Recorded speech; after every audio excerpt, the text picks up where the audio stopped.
Hi everyone, this is Imperfectly Perfect, the second episode of our Imperfectly Perfect podcast. Today I am here with Jadea and Eden, who are founders of The Modern Barrier, if you guys would like to introduce yourselves. Sure. Eden, do you want to go? Okay, I'll go. Hello, my name is Eden. I'm a sophomore at Mount Hebron, and me and Jadea started Beyond the Barrier because we feel the need. We want to help teens who are struggling with social media use and screen time. And we want to be there for them and give them advice and tips on how to better themselves. Also, we felt like most of the times people talk about how social media is bad, but not really discusses how to better oneself from it. So we wanted to focus on teaching others how they can stop self-comparison and better their mental health with social media and use it in a positive way instead of always viewing it in a negative light. Yeah, that's amazing. So I'm just gonna go ahead and jump into the first question that I have set up for you guys so through your guys' research through the modern barrier, I was wondering, what are some subtle signs that you have caught on that someone is way too reliant on their phone or online validation? Like, have you guys seen that around school, as a sophomore in high school, or just like in your own personally? Like, what is your experience with that? So I've for sure seen that like in my own personal experience, like my friends, people I know, just like looking to seek validation from online, from Instagram and stuff, like how many likes they get, who follows them, like who reposts their stuff, and it like really just eats them up. And I feel that personally. And on just like a more research level, like viewing like life events like in opportunities like to look better online than like just for yourself and for your friends. Yeah, because something that I've also noticed is that I feel like teenagers, throughout, high school or just middle school as well, they always seek for that sort of validation because obviously in everyone's mindset as teenagers, our hormones are growing, we're growing up as people trying to figure out who exactly we are. I feel like having some sort of support or some validation from some people, really just helps us, like get boosted in a way socially. And so I feel like teenagers spend way too much time chasing that, and it can have overall, as we're talking about now, a really bad effect on our mental health, to the point where it can get pretty toxic and very harmful for us. And also, like, a lot of teens feel they need to, like, check a phone or some sort of, like, online device to, like, fill a void, like, when they're, like, they don't know how to be, like, alone in solitude. Yeah, exactly. And I feel like trying to find peace within yourself and being alone at times, it's really hard. Like you mentioned, Eden, I feel like it's very hard these days for students in high school to go through that just because they always, like I mentioned earlier, they're always trying to have some sort of support behind their backs just to ensure that they're not alone with their thoughts, because sometimes their thoughts and their personal struggles can eat up on them, and there's no balance that people can that teenagers these days have found between their mental health and just finding peace within themselves and being alone at times. All right, and so my second question is, why do you guys think that platforms centered around aesthetics and performance, so for example, Instagram, can increase the pressure to be perfect? So platforms centered around aesthetics, and perfectionism, um, um, are content and algorithms like social media where they try to look for recognition through this, and they want feedback from people. Like they want someone to validate like what they're doing, like their experience, rather than just living in the moment. And that, I feel like that really messes with you. Um, Turning their personal lives into like a performance rather than just living it out, basically. Hmm. Yeah, of course. So I've definitely seen this as well, personally. I feel like the average screen time for a teenager, with some research backed up, is 5 to 6 hours, and because of that, we're scrolling through social media all the time. Social media these days, for our generation, has it so that everything that we need is on our phone. Whether we need to call somebody, text somebody, let somebody know about our assignments and our online projects are on our phones as well. And so something that I found within that is that because of the wide culture of just photoshopping and the constant greed and grasp for validation online can have a really negative impact within ourselves and how we feel about ourselves. And so that creates this this toxic relationship within ourselves that we need to be perfect and we need to perfectly display ourselves as somebody that we really aren't. So that can have a really negative impact on how we behave with other people who we are surrounded by, and just a lot of other different other aspects. Yes, and to add on to that, like this really creates such a gap between like someone's real life, like how they actually live, and what they present on social media. Like it's so different. Yeah, exactly. And so, in what ways does comparison culture affect our self-worth and our identity? Just going alongside what we mentioned earlier. So, um, when I conducted research on this topic, I actually found that the Center of Disease Control conducted a survey on this and asked teens like if they had 4 or more hours of daily screen time and if they had less than that. And they actually found that like more than half, like approximately half, 50.4% of teenagers had more than 4 hours of screen time, and that this led to a lack of sleep, which contributed to their burnout, and it also led them to doom scroll. I know that I've heard in like previous and recent news that what's called with a lawsuit against like Instagram and YouTube, and how like they program their stuff so that teenagers, like people will scroll continuously and continuously. So when teenagers feed into that and they feel like they continue to scroll because of their algorithm, because there's always a new video, you never run out of stuff, they begin to feed more into what they're watching. And also they're seeing negative stuff, or they're seeing stuff that might have to do something about them, or might even contain something they don't have. They tend to compare themselves to that more, which can lead to more anxiety and also boost their insecurity. Since they're constantly exposed to this world where everything seems perfect, they might tend to feel more insecure, which can lead to more anxiety and leads them to constantly feed into social media in order to satisfy themselves and feel better about themselves. Yeah, of course, I totally agree with that. So I feel like within this, there's some sort of, as we're scrolling through social media for, like you mentioned today, I think 4 to 5 hours a day, that causes like a need and a grasp for this perfectionism, this, concept that we have built inside of our brains. And it's not even about our self-worth at that point. There are so many videos these days where teenagers are finding out that they get into good colleges, and they're, sharing with everybody their college acceptance reactions. They're showing out their stats, like their SAT scores, all of that. And so that creates this constant pressure within ourselves that we need to be perfect and we need to perfectly display ourselves for colleges. And so obviously while we're scrolling through social media like that, we are constantly losing sleep. So not only are we trying to balance this perfectionism, this grasp for perfectionism that we're trying to have, we're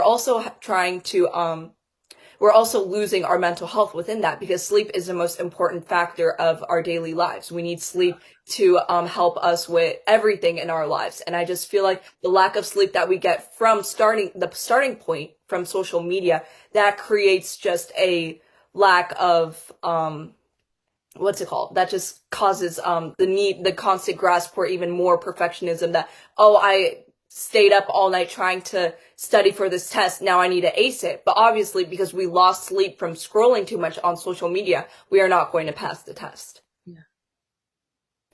All right, perfect. And so my next question for you guys is, have you personally also noticed a connection between screen time and anxiety, burnout, or just overall low self-esteem? Just piggybacking on what we've mentioned earlier. Yeah, actually, I have. Even from personal experiences, like when I hear people talking about their productivity and, oh, how I was supposed to get this done, but I actually ended up scrolling on TikTok and I got nothing done.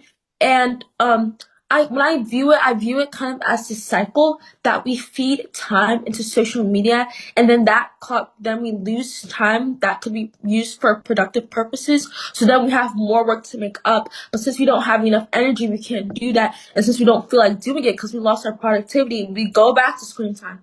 It's this constant cycle. I remember also connecting back to the thing of low self-esteem. I remember earlier a few months ago, I think I was just like doing research, like I was just playing around and just like learning about self-esteem and social media and how that all connects. And I found that actually when teenagers spend too much time on social media, they begin to feel more insecure. Like they'll look at social media and they'll look at like others and they'll be like, oh, I'm not I'm not blank enough. I'm not this enough. Look at all the people, even when they look around their environment, like they see social media as a reflection of their environment, even though social media isn't exactly ideal because it doesn't show how our environment truly works. So they'll look at all that stuff and they'll be like, oh, I'm not this enough. I'm not that enough.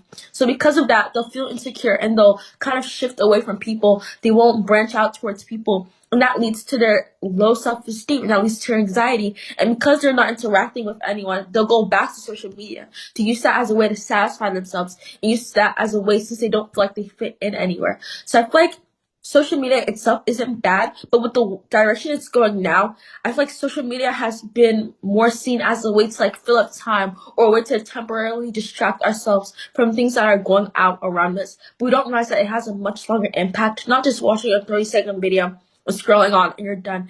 But it can actually torpify our mind because we might begin to compare ourselves. We might realize that we actually feel much tired after we get off social media, and that leads to a lack of productivity, low self-esteem, and anxiety. Yeah. So Yeah. to add on to that really quick, like performing for others is so exhausting. Like you lose like needs for stuff you like actually need to pay attention to and what's actually important. Like schools, like maintaining relationship with your friends and family, like hobbies, like things that actually enrich your life. Yeah, exactly. I totally agree with both of you guys. I also feel like I was wondering this. Have you guys ever noticed that between your guys' friendships, have you guys noticed this sort of, here at Hebron especially, have you guys noticed some sort of concept where you guys kind of have to act as if as this perfect students because nobody else talks about their struggles or something that they're going through, and that's what's stopping them from their productivity. Just because I've noticed that in the past, every time I feel like it's the next day from school and I feel like I didn't have a really productive day the day before. But then I noticed all of these other students, they basically got all of their work done, some work done that I didn't get done. And that creates a decrease in my overall mental health and my perfectionism concept where, oh, some people managed to get this done, but I wasn't able to get that done. So obviously I'm not what I'm trying to be, like a perfect student. You know what I mean? Yeah. I can actually personally relate to that because I know sometimes I like maybe this thing also with I connect this back to social media. Like sometimes people might not say stuff, or we look at stuff from this outer point of view or from this different perspective, and we don't actually see how it works. Like I know maybe like I someone gets a good grade on a test, and maybe I didn't get as much work done, or I didn't do something, and I don't get that grade. People are just talking about it, and I feel like I'm not doing enough. Like I feel like it's this constant standard of it's not enough, it's not enough, it's not enough, and it actually leads to unhealthy comparison. Even if I'm not directly comparing myself to the person, I might start comparing myself to their environment, to the life they live. And I was actually doing some research from this institution that provides emotional behavior therapy. I'm talking about how comparison isn't bad itself. There's upward comparison and downward comparison, like comparing someone who's better than you or who's worse than you. But aside from that, it's not bad. Sometimes comparison can push us to be better. It can push us to be more productive, to reach more of our goals. But when we begin to what's it called to beat ourselves down and to like examine all our faults like excruciatingly, that's when it begins to turn unhealthy. And things that we can't compare ourselves to one another or our environments because each person is unique in their own way. Each person has their own characteristics that cannot be compared with each other because no person is the same as each other. And I realize that even in my personal life, like sometimes I have to remind myself that I'm not the same as this person. I don't live in the same environment. Yes, everyone has their strengths and everyone has their weaknesses. And yes, I push on to get better. But at some point, if we don't appreciate ourselves for who we are, and if we don't constantly think about getting better, if we continue to focus on, oh, I'm so bad at this, or oh, if only I could do this, if I only I could beat this, we actually end up self-sabotaging ourselves instead of actually benefiting ourselves. Yeah, exactly. And so obviously social media is the main cause of all of this. So how can people recognize when social media is negatively impacting their mental health? So, if honestly, I would say is that when if we like look at someone or if we look at something, and we the first thing we want to do is compare ourselves. That's probably a sign that we need to we need to like look into our actions. Like I know like of course there's like people all around the world and social media allows us to like see like different aspects of everywhere basically. But if the first thing we want to do is compare ourselves, if the first thing we want to do is like examine ourselves and be like, oh, I'm not this or oh, I'm not that, then that's kind of showing how we kind of like have an unhealthy comparison going on here. Also, I think like looking at our time and how much time we spent on each thing.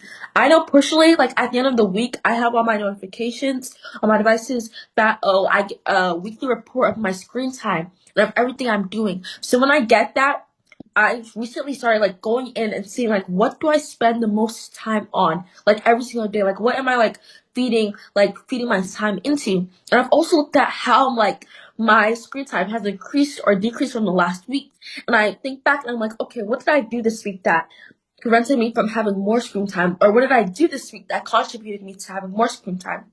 And once I think about that, I also encourage myself to think about, okay, so after I spent this much time, how productive do I think I was?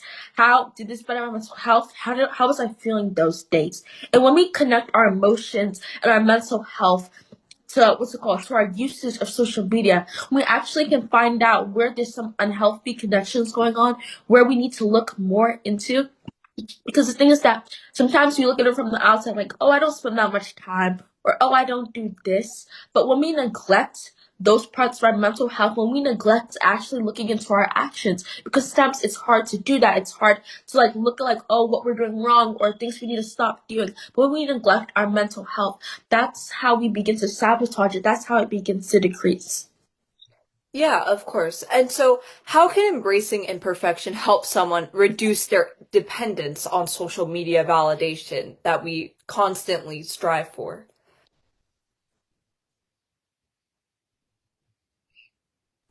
Um, I the thing is that like even when I look at others, I know that like I have a lot of role models. I think someone told me this once is that like no one's perfect. Like everyone has some type of faults. Like I know like recently on social media, and I actually think I don't know, maybe this is a better thing to do with a small group of people or to even acknowledge. But recently I've been seeing some influencers actually post videos about things that I struggle with, and they talk about how, oh, it might look like I'm perfect, I might look like this, but these are actually some things that I struggle with that I don't really share out. And I think like what's called when we realize that like no one's perfect, like no one has the perfect day every single day. No one ever doesn't make a mistake. Everyone makes a mistake. And the fact that we make a mistake, the fact that we all have our strengths and we all have our weaknesses is what makes us fit together so well. It's what makes us unique because we were all the same person, then we wouldn't there would be none of us would be special because we're all the same person. Realizing that what's it called? That we will all have faults, we will all mess up, can help us to realize that like what's it called? That well, we're not gonna be perfect, but the best thing we can do is to work to better ourselves. And even per our topic, the modern barrier, we discuss how this self comparison, this loneliness, this low self esteem, this anxiety has built a barrier between teenagers and between their mental health. And how since teens are basically the problem along with social media, the only correct solution can be teens. No one knows us better than ourselves. So in order to break down this modern barrier, we have to work together. I think taking steps like okay, I know that I don't do this well, but how about I take a day and I take like maybe like 10 minutes or maybe even 10 seconds and say three things that I like about myself, three things that I'm proud of myself for what I did today, three things that I know I did a good job on, or three things that I like about myself. Doing small acts because it's not about starting big. If we start big, we might end up failing, but it's like taking small acts, putting in small things into our daily actions, and acknowledging who we are and embracing ourselves can help us to embrace our self identity and better our mental health. So I Yeah. really appreciate what you said about the influencer thing and how they say like what they're insecure about and what they deal with. Because I know a lot of people who like not per se like insecure, but like feel bad about themselves because of what they see online. And I feel like seeing that and seeing how other people struggle too and don't live that perfect life is like really like validating.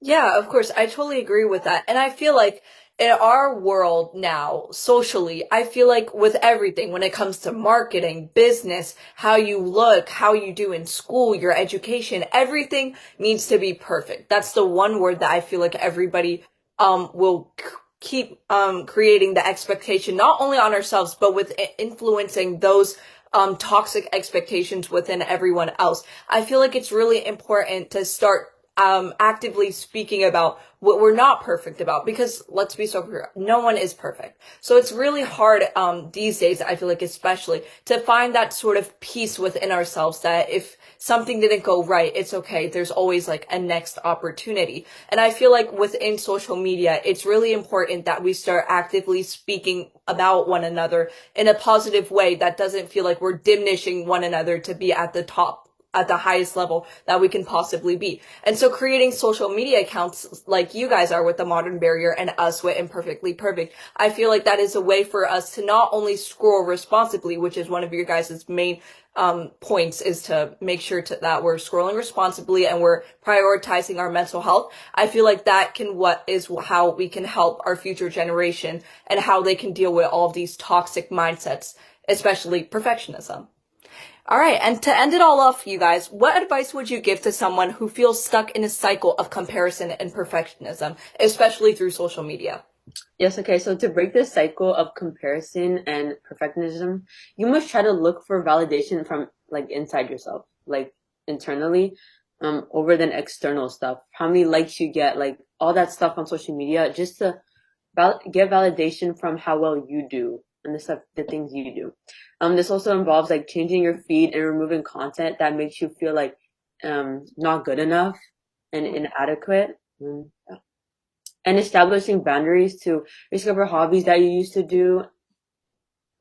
Yeah, I think it's also really important to surround ourselves with people who make us feel good, because basically, we are exactly who we surround ourselves with. Like, as you guys know, like in a way, we kind of turn into our environment. And so if our environment is toxic, always like reaching for this high expectation that is unachievable, and we start prioritizing things that we actually truly enjoy, such as playing sports, meditating, journaling, getting a good full 6 to 8 hours of sleep is also crucial for our mental health as well. And just all of these different things to help us out, fighting off these toxic mindsets can really build balance within our lives as sophomores in high school. Yeah, also I wanted to add one more thing onto that, kind of building off of what Eden said. I would, if I was talking to someone who feels stuck in a cycle of comparison and perfectionism, I know that personally, like that can be a problem for me too. Like whether I'm scrolling on maybe like whether I was on Instagram or TikTok or maybe even on Pinterest and seeing all these aesthetic pictures and seeing all the lives that these people live. I think like realizing that like it's about starting small. Like I know like it might not be easy to do to like take off 5 influencers from your following or to completely change your feed. But even like making smaller efforts, like maybe like okay, taking away this concert creator, or maybe like spending a little less time on social media because you know that if you spend too much time you're not going to feel the best about yourselves. Those small habits can actually give you more growth than trying to do everything in one day and then experiencing burnout and realizing that you can't actually do that. Because in order to break a bad habit, we don't just take it away and just hope for the best, because then we're going to end up relapsing and turning back to it. We have to start a new habit. So I would say that realizing that, like, yeah, like what Eden said, like your validation is gonna coming from yourself. It doesn't matter how much people tell you you're perfect. If you don't believe that you're fine the way you are, then you're never gonna believe that. It doesn't matter who's saying it to you.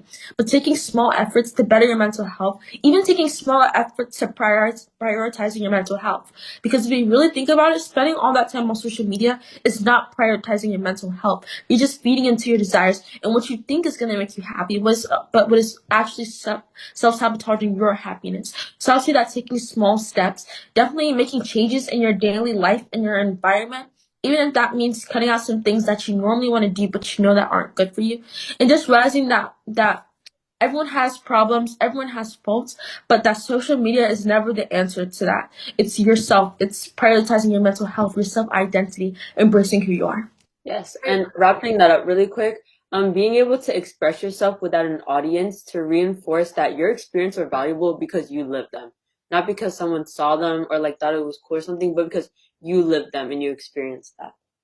All right, perfect. All right, and that concludes episode 2 of the Imperfectly Perfect podcast. We thank again, once again, the Modern Barrier for joining us on this episode. This was really enlightening to talk about and hear about.